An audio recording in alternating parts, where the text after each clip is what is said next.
Hi everybody! In this next video we're going to be talking about vertical stretches and shrinks, and we're also going to be doing a few examples that pull together all of the different transformations that we've talked about. So let's go ahead and define a stretch or a shrink. In the very first video that we looked at on transformations, I explained a vertical stretch or shrink as imagine your graph as a string, and to do a vertical stretch you sort of pull it up, and to do a shrink, you loosen it. It gets squashed down. So a stretch is a pulling up of the graph. A stretch is a pulling up of the graph, and a shrink is a squashing down of the graph. So what does that look like in a picture? Well, here's the same example that we saw before. The red graph is our parent function, the quadratic x squared. The blue graph is a vertical stretch. At every single point, let's look at the table. And we want the table of this one too.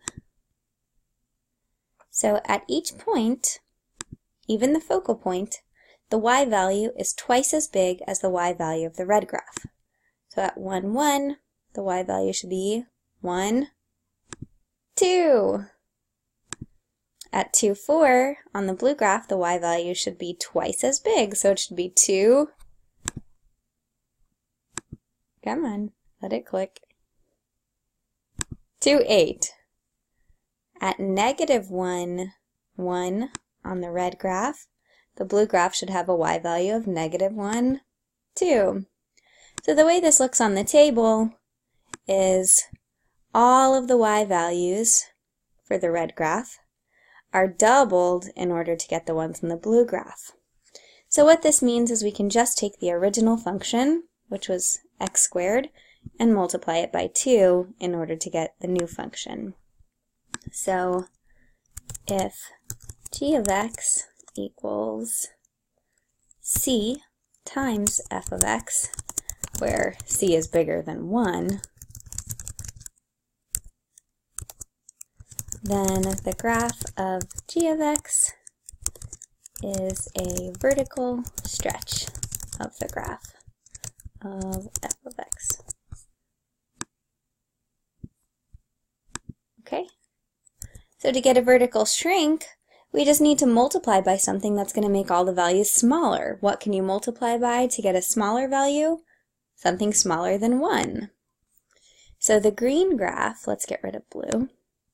The green graph is sort of a squashed down version of the red graph. Each of the points on the green graph is obtained by taking the red graph and multiplying by 1/2 or dividing by 2. So instead of 1, 1, we should have 1, 0.5. Instead of 2, 4, we should have 2, 2. Instead of negative 1, 1, we should have negative 1, 1/2. So by multiplying by something smaller than 1, we're really dividing by an integer, right? And so, or not necessarily an integer, we're dividing by something bigger than 1. That's going to give us this squashing down. So we can say the same thing. If g of x equals c times f of x, where c is smaller than 1, then the graph is a vertical shrink or squash of the graph of f of x. So now you've seen all of the different types of transformations that we'll be interested in this class. Let's do some more examples.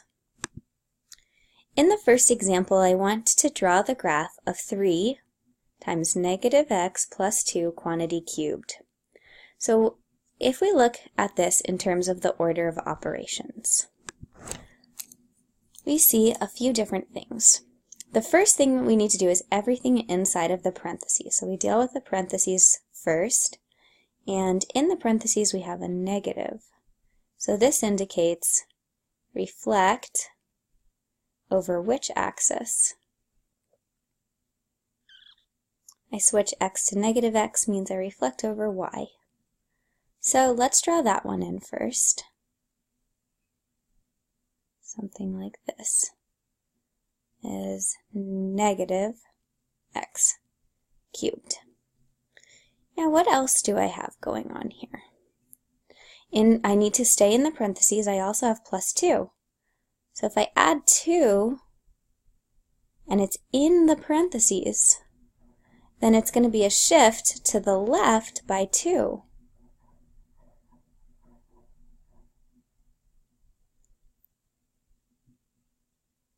So I take my focus, I go 2 units to the left, and I draw the graph over here now. So something like this. So this one is just negative x plus 2 cubed. Now, the final thing that I've done, now I can go outside of the parentheses, is multiply everything by 3.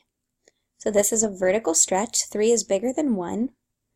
And I'm not going to be super precise here, but a vertical stretch is just going to make it grow a lot faster. So it will be something like that. So the red graph is the final one. Okay, let's do another. So here, I want to graph negative the square root of x plus 4. So the parent function is square root of x, and I added 4 onto that. So I deal with that first. This 4 is a translation by 4 in which direction? Plus means to the left. So this is what the graph of square root function looks like. Then, to do square root of x plus 4, I need to shift. Let's start with just shifting the focal point 4 units to the left. So I get something like that.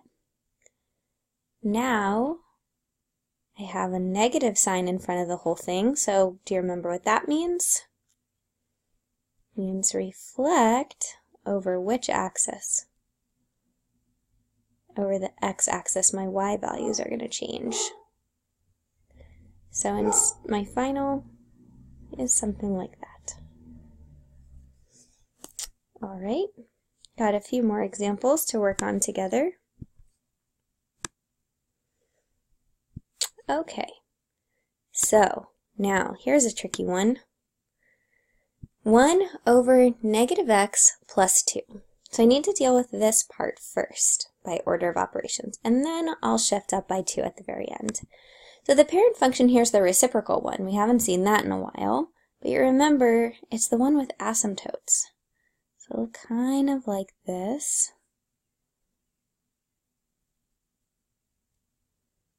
Okay.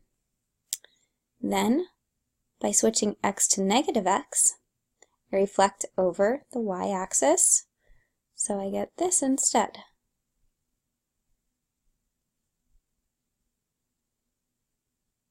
This one goes that way, this one goes that way.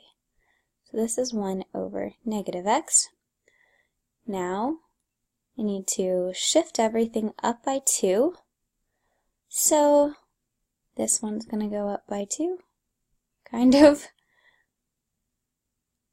And this one's going to go up by 2. So the important thing is to label it so it makes sense. That will go up by 2. And this distance is also supposed to be 2. It's not a very great picture, but you get the idea. All right, now I want to graph 1/2 the square root of x. So this one's easy. Here's the parent function, and then I multiply it by something. That something is less than 1.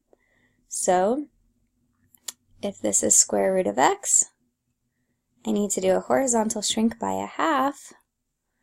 So everything just gets squashed down. Squish. Okay, just one more example. This one's a little bit different. Here I give you the graph and I want to know what the equation is. So we know that the parent function is x squared. This is a parabola. So it started out like this. Then what happened? Well, we could first notice that it's flipped upside down. So there's going to be a negative in front of it. It shifted to the left, the vertex shifted to the left by 4 and down by 3. So I need to write x plus 4 in the parentheses. This is left by 4, then subtract 3 outside. And then something else happened. It's a lot flatter, but I don't know how much flatter. I don't have enough information. So let's just put a constant here and say that c is it less than 1 or bigger than 1 if it's flatter? It's got to be less than 1 because we're squishing it down. So here's the equation. And when we talk more about quadratics, we'll do lots and lots of examples with parabolas. Okay, I hope that this helps. See you soon.